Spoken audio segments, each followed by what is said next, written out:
What is up, everyone, and welcome to some more F1 24 driver career, and we're here for round number 12 of our Formula 2 season, and it is time for the Dutch Grand Prix at the circuit ZANDVOOrt. And this is a pretty meaningless race, as they will all be for the remainder of the Formula 2 season now, for anything other than just trying to boost my driver rating as much as I can, because if you didn't watch the previous video, and I would implore that you do, we did the double in Belgium and won the World Championship with 3 rounds to go. So, yeah, I was feeling pretty much like there was nothing to play for, and so I was very surprised when I actually managed to top the practice session here to start with in ZANDVOOrt. I wasn't even pushing that hard, actually. The 2 practice programs I did before the race strategy program were track acclimatization and tire management. So I must have set my fastest time on one of those 2 programs, neither of which require you to push quite, you don't push flat out on those practice programs. So I was very, very surprised to see myself top of the timesheets there, even if it was only by 15 hundredths of a second. It was still something that kind of caught me off guard a little bit, let's say. So we'll have a look now and see whether we can repeat that sort of same feat here in qualifying, as we make our way out for our first flying lap here in Q1 on a set of soft compound tyres. Of course, you only get 1 set of soft compound tyres for the entirety of qualifying, so we're going to have to make it count here on this first lap, especially because, according to my race strategy program at least, my tyre wear here was slightly above average, so the chance, I think, of me improving on a second flying lap around here is probably going to be pretty slim. I'll give it a go anyway, but yeah, we're going to need to make this one count. Amory Cordial just went fastest with a 1:21.1, and we're going to come up to the line to do a 1:19.9, so we've just gone over a second faster than the driver who's currently in P2, with a number of drivers having gone already. So as we make our way onto our final flying lap, we did not improve in the end. We ended up losing 0.5 of a second, but it didn't matter because the time we did initially was still good enough for pole position, which, I was kind of in disbelief at this. So as we come on the run to the line, that confirms it. It's going to be P1. We're going to be starting in first place on pole position for that feature race. And, yeah, the sprint race will be starting, obviously, in P10. Goodbye for now then, but we really are just getting started. Make sure you join us again for Lights Out tomorrow. Look at that margin. What is that? 0.8 of a second. I'm on 102 AI difficulty. It's not even like I didn't like bump down the difficulty loads or anything like that. I'm on 102 AI difficulty. This is post-patch, for the record. This is the first race weekend that I'm doing since the 1.03 update has come out. So yeah, that's maybe the AI not perfectly sort of trained to handle the new handling model or something. I have no idea, but either way, this is a ridiculous margin to get pole position, and surely bodes well for both races this weekend.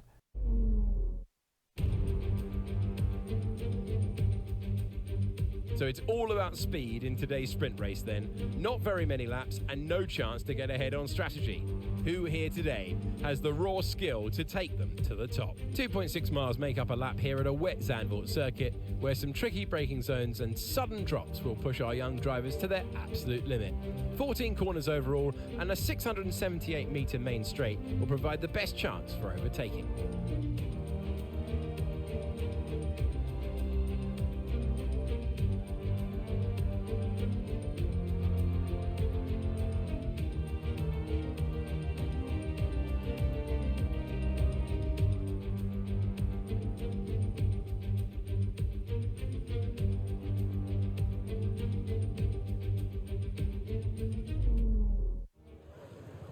So it seems that Alex Jakes has just completely given up on introducing these races now. But here we are. It is raining once again here in ZANDVOOrt. And, well, have a look at that.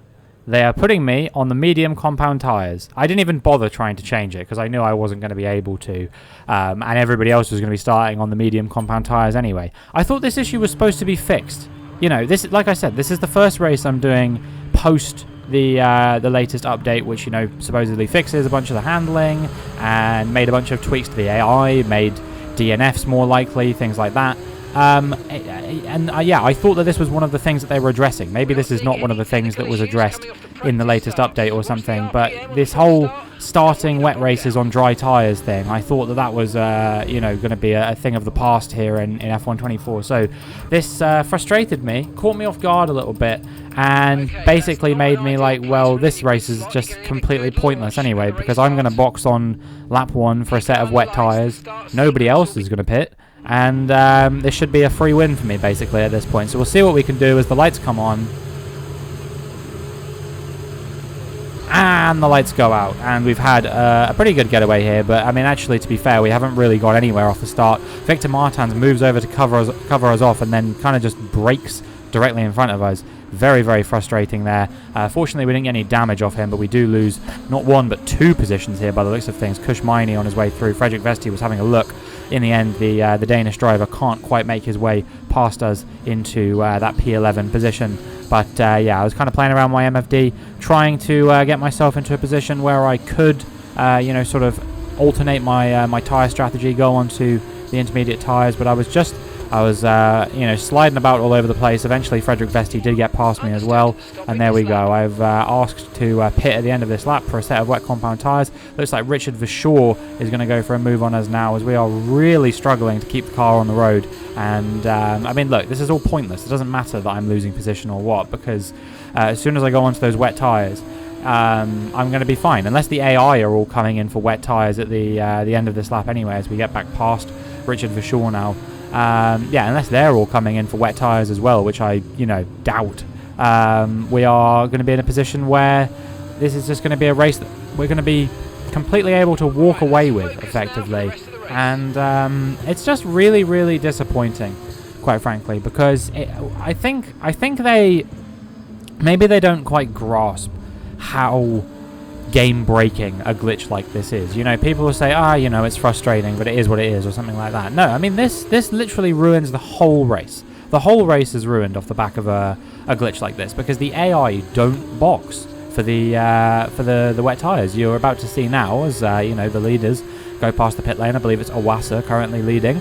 They're all staying out. It's definitely wet conditions. The wet tyres are comfortably the best tyre to be on in the conditions like this. I don't even need to check. I could tell you. We did a 157 around a circuit where in the dry you can do, like in the sort of low 120s. So, yeah, there's no doubt in my mind that it's wet enough for wet compound tyres. And, yeah, I mean, this is going to completely ruin the race for us now, effectively, because we are going to just get past all the cars that are on the medium compound tyres still. We'll catch up to them within a period of time, and then we'll be able to get past all of them, and then we'll just break away. And it doesn't really feel like there's any aspect of racing going on here. So, yeah, at the end of lap number 3, you can see that we have caught up to the field. So it took me a lap and a half to make up a 20-second gap to the cars in front. And within the space of 2 corners, we've made up 2 positions. And that's basically what the story of the next few laps is going to be. I probably could have sped this footage up, to be honest, but I'll show it to you just for the sake of showing you effectively what is going to be the only action in this sprint race here. So, yeah, we're going to dive down the inside of Correa, long way back, obviously. He's got no grip, he's got no braking performance on those slick tyres in these wet conditions. So we've made our way up to P17 already, and now we're going to try and see if we can get ahead of the likes of Pourchaire, maybe Zane Maloney as well. Can we get around the outside of him? Nope, he's blocked us off nicely here at the hairpin, so we're going to have to be held up a little bit, but we do eventually get back past him on the traction, on the exit of the corner. And now we're in P15. Next up on the road is Amaury Cordial in the Invicta Virtuosi car. See if we can get past him nice and quickly as well. Once again, we get held up a little bit by him, but eventually we do manage to make the move. And now we're going to see if we can send it on Arthur Leclerc. And if we can get past Richard Verschoor here, which I imagine it will be only a matter of time before that happens as well. You can see again, we just have such superior traction and such superior cornering speed compared to drivers who are on the wrong tyres for the track. Already, by the middle of lap 4, we are up into the position that we were before we pitted, and now we're ahead of where we were when we pitted. So this is 100% proving to be the correct strategy here. We almost have a bit of contact there with Miney, but like I said, the braking performance of the car is just far exceeding my expectations at this stage. So yeah, there's not really any cause for concern or anything like that as we make our way now through to the end of lap number 4, you can see that by the end of lap 4 here, we are going to be up into P8. By the end of lap 3, by comparison, we were in P19.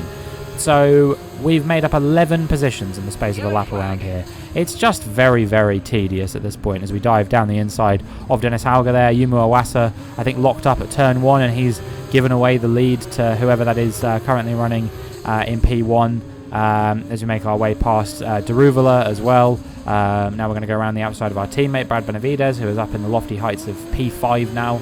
Get past Jack Doohan, who's currently running in P4. Get past Ollie Behrman, again on the exit of the corner. And now it's only Isaac Hadjar that is between us and the lead of the race.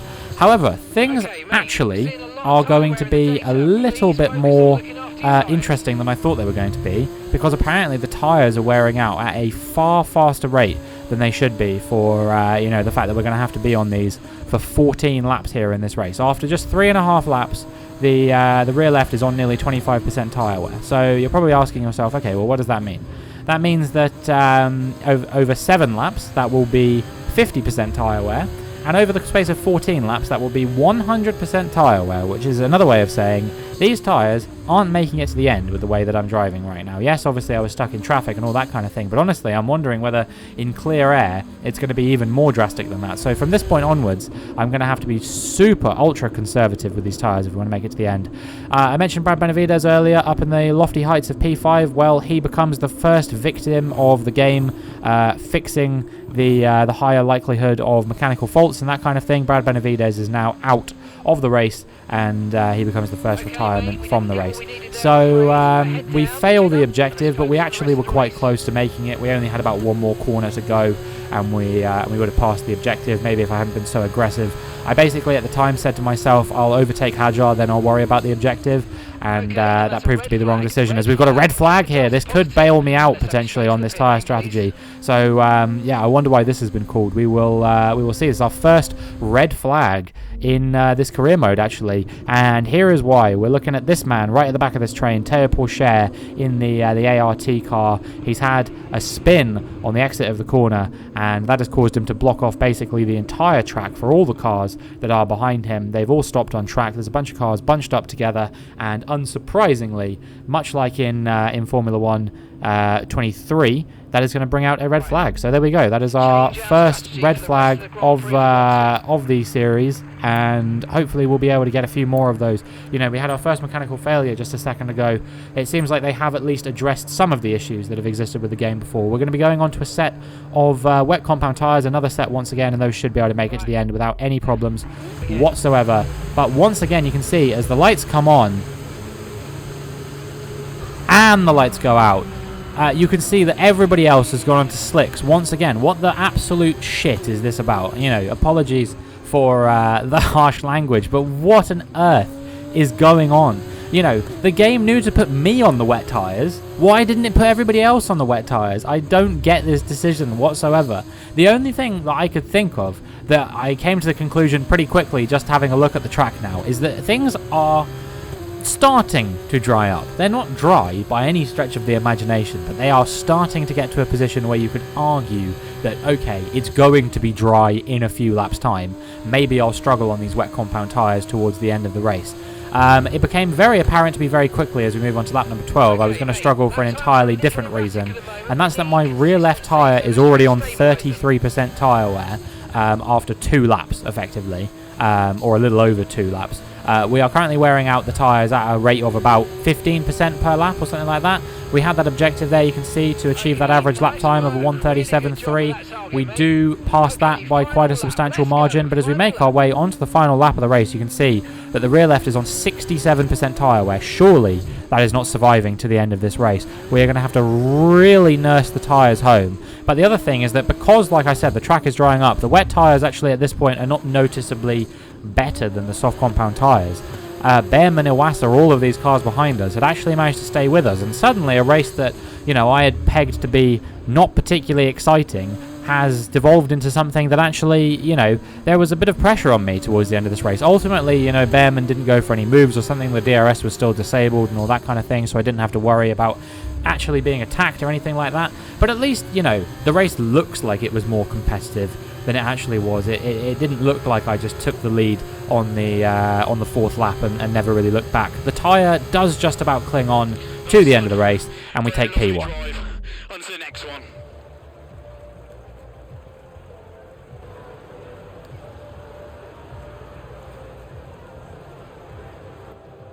The carve through the grid in the sprint race offers them the opportunity to double up tomorrow by winning from feature race pole.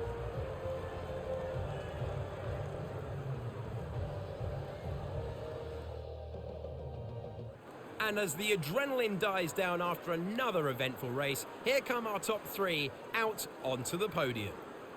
So it's another victory. It's our third victory in a row now, and our fifth victory in the last 4 race weekends. And yeah, it is Oliver Bearman coming home in P2, so a pretty decent performance from him.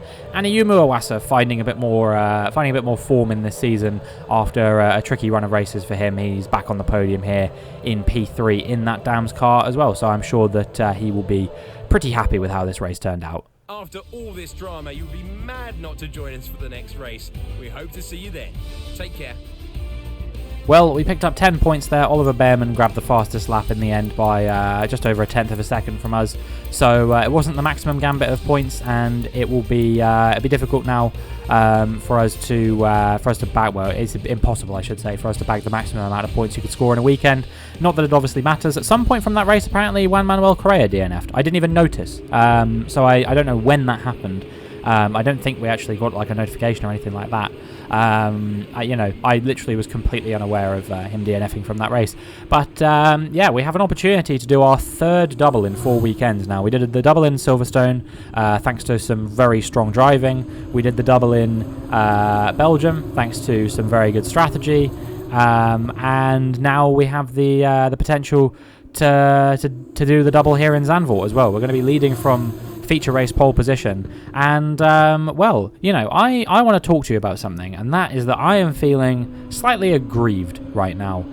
Not so much about that race, to be honest, because that race obviously went really well for us, and in the end, the game breaking didn't actually fundamentally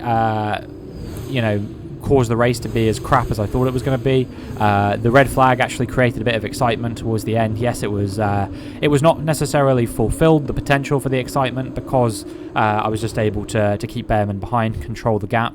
But no, the reason why I'm feeling aggrieved is because obviously today is the sprint race. The sprint race is held on a Saturday, but yesterday in free practice there was a crash between Daniel Ricciardo and Oscar Piastri, and Daniel Ricciardo has been ruled out of this weekend. They suspect that he has broken his hand or something.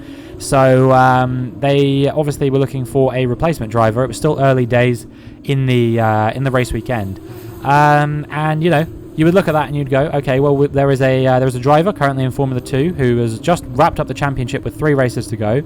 He's looking absolutely rapid. And he's got nothing to race for anymore, so he's got no reason necessarily to race in Formula 2 unless it's absolutely essential. Why did AlphaTauri in that case call up Liam Lawson instead? I don't understand. He didn't win any Formula 2 championships.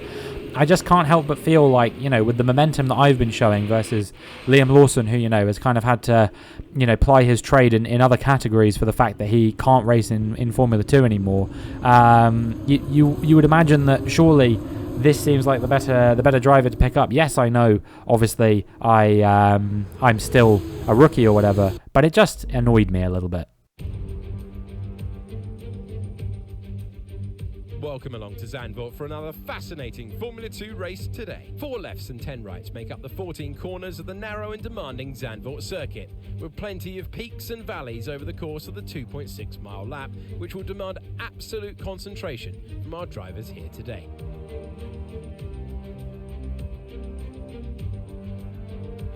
Here is the grid for today's race, which will be starting shortly.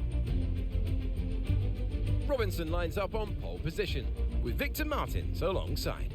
Looking down the rest of the grid, we have Novalak, Hauger, Jan Deruvala, Bearman, Benavides, Dewan, Hadjar, Ayumu Iwasa, Miney, Vesti, Arthur Leclerc, Richard Verschoor, Cordial, Maloney, Porcher, Roman Stanek, Fittipaldi, Correa, Boschon, and Jack Crawford completes the grid. And now it's time to head down to the track. Hello one, hello all, and welcome to the commentary box. I'm Alex Jakes, he is Alex Brundle, and we have changeable conditions today, Alex. How does that uncertainty affect the strategy? There are going to be some quivering hands on the tyre guns, aren't there, when they tighten up what could easily be the wrong specification of tyre completely for the conditions. It's a gamble out there. Okay, I'll let them get away with it this time. I've been mad about them talking about changeable weather conditions a lot this series, but if you look at the session forecast there, it actually does say that there might be some rain towards the end of the session. So, you know, they can get away with it for once, for one time and one time only. I'll allow it. And bring on Formula One. That's all I can say. 5 races, including this one, left to go now. Yeah, it's not going to be long before we get ourselves into Formula One, and hopefully we will be able to you know, really start to showcase the strong pace that we've been showing here in Formula 2. But this is going to be our first race on 103 AI difficulty this season, so I reckon that we may have a little bit of a shock to the system when it turns out that the AI drivers are a little bit faster than I was anticipating they were going to be. But we will see if we can still deliver a good result when the lights come on and the lights go out. And for once, it actually wasn't that long of a hold on the start here, but Victor Martins has had a decent getaway there, but he just couldn't quite get himself into that position to overtake me here at the start of the race. But you can see that he's staying right in there until we get to the next sequence of corners, and then eventually he has to back out. You know, Victor Martins, I think he's just sort of biding his time for now and thinking to himself, okay, well, you know, there's plenty of race still yet to come, still plenty of opportunity for me to overtake and get into the lead. But for now, yes, we are the ones leading the feature race here in Formula 2. 20 laps, and the mediums supposedly can do up to 21 laps, so there is a potential for us to go a long way on the mediums here today. However, I don't know necessarily if the rain is going to hit before the end of the race, because at this point they weren't even suggesting to me that there was going to be any rain at all. You know, they were saying no rain expected at this stage, so that suggests to me it's at least more than 20 minutes away, and that means it's going to come like right towards the end of the race. I reckon that honestly doing a pit stop onto a set of soft compound tyres probably will be the correct strategy here today. Not to mention that obviously, like I said, in practice I was wearing out my tyres at a bit of a faster rate than they were anticipating I was going to be. I think to the tune of about 1.2, 1.3 times the amount that they were expecting, which over the course of a race distance is a significant amount. You know, that's a tyre that's going to be doing 1 or 2 less laps than they anticipate it. They think it will be, or in the case of actually 1.2 times tyre wear on a 21 lap performing tyre, that's like 4 laps worth of tyre that is potentially the thing. So yeah, we will see now. Dennis Hauger retiring from the race. He becomes the second retirement of the series, the second retirement of the weekend, and yeah, he will be pulling off to the side of the track in his MP Motorsport car, and that will mark the end of his weekend. So yeah, as we make our way now onto lap number 4, you can see that the front left tyre is wearing out a bit. It is wearing out at the rate of about 4% per lap.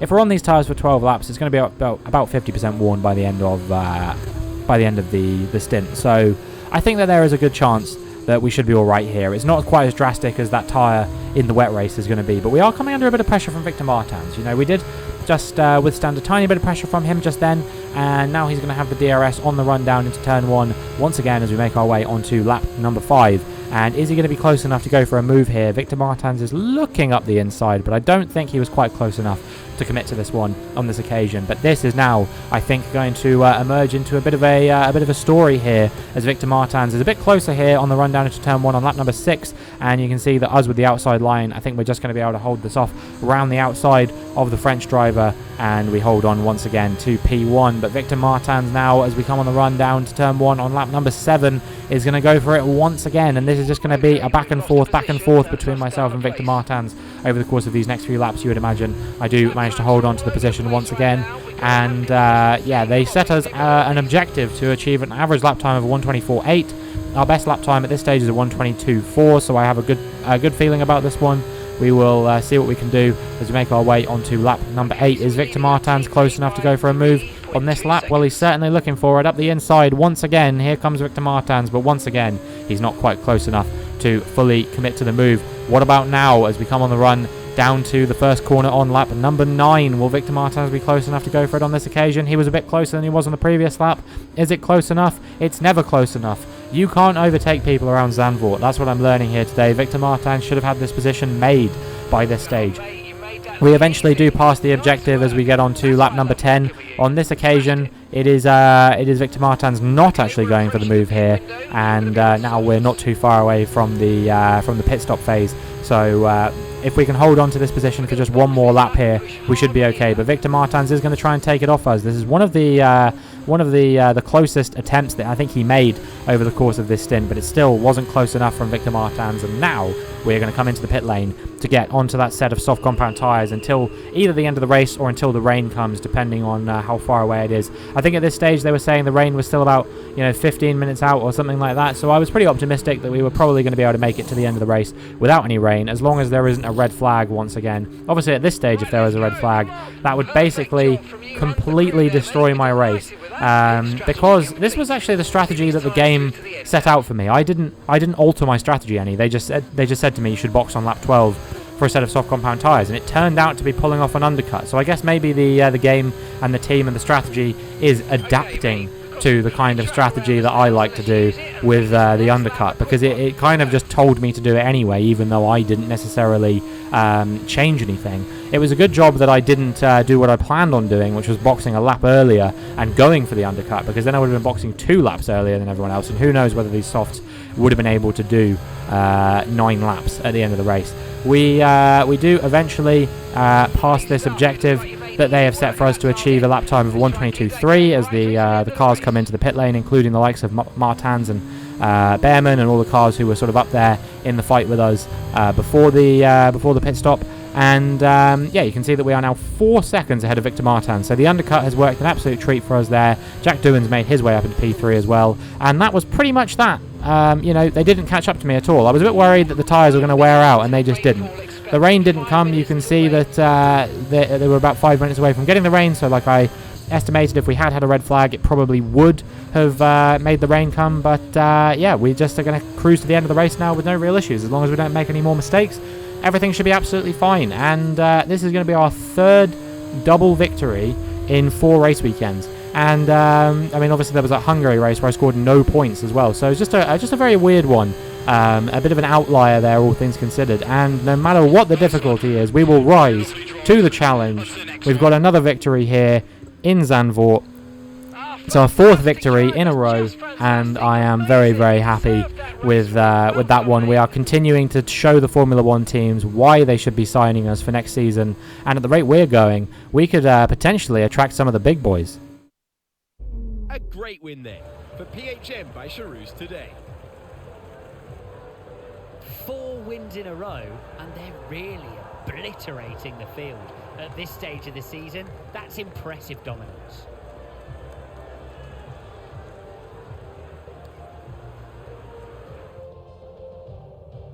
This is it. This is where they all want to be. Here come the top 3 then, out onto the podium after a fascinating race. So, we got 2 Alpine Academy drivers on the podium here alongside me. Obviously, I'm taking the victory here today, but it is Martins and Doohan who will be on either side of me. I'm sure both of them will be pretty pleased with the result that they've achieved here today. Victor Martins is obviously in that fight for P2 in the Drivers' Championship, which at this stage is the best that anyone can get. So we'll keep an eye on Martins' progression over the last 2 weekends of the season. There will be plenty more twists and turns to come this season. I hope you'll join us at the next race when Formula 2 returns. So not that it really matters, obviously, because as I've said, we've wrapped up the championship already, but we do extend our advantage over the championship by a further 17 points here today.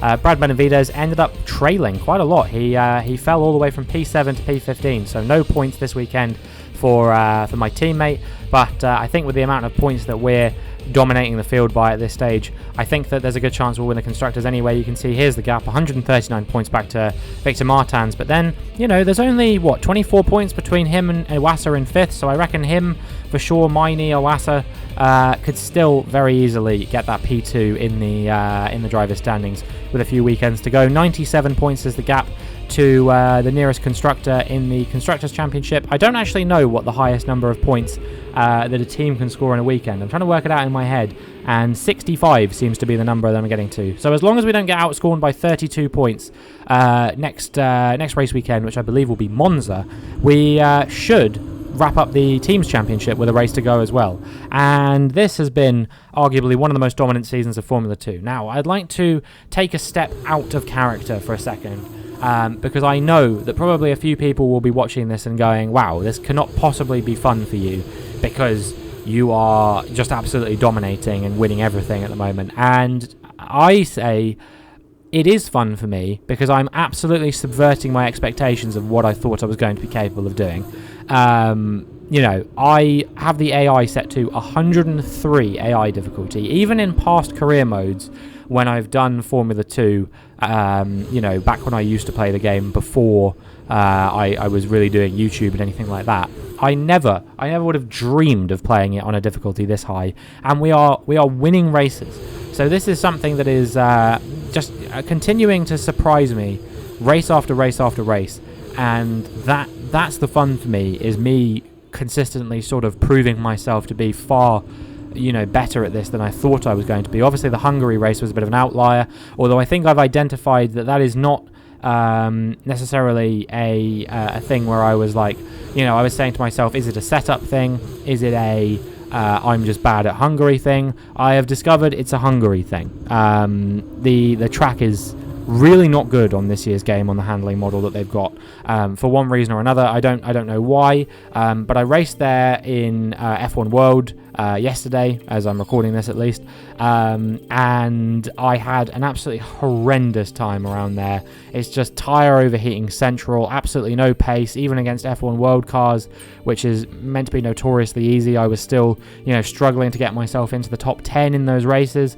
So yeah, Hungary is just not a very good race. But I tell you what, Zandvoort, actually maybe a track that I'm going to be enjoying a bit more on this year's game, on the evidence of what we've seen today. But yeah, we do manage to improve our stats a little bit. We lost a bit of pace from the sprint race due to a glitch that currently exists in the game, that they've kind of gone the opposite way from what it was before. But we've gained some here today by bagging the fastest lap, and surely this will allow some Formula 1 teams to continue to sit up and take notice of us doing a good job in a race which meant absolutely nothing. But that will be it for this video. So if you enjoyed, please make sure you like and subscribe, and hopefully I will see you in the next one.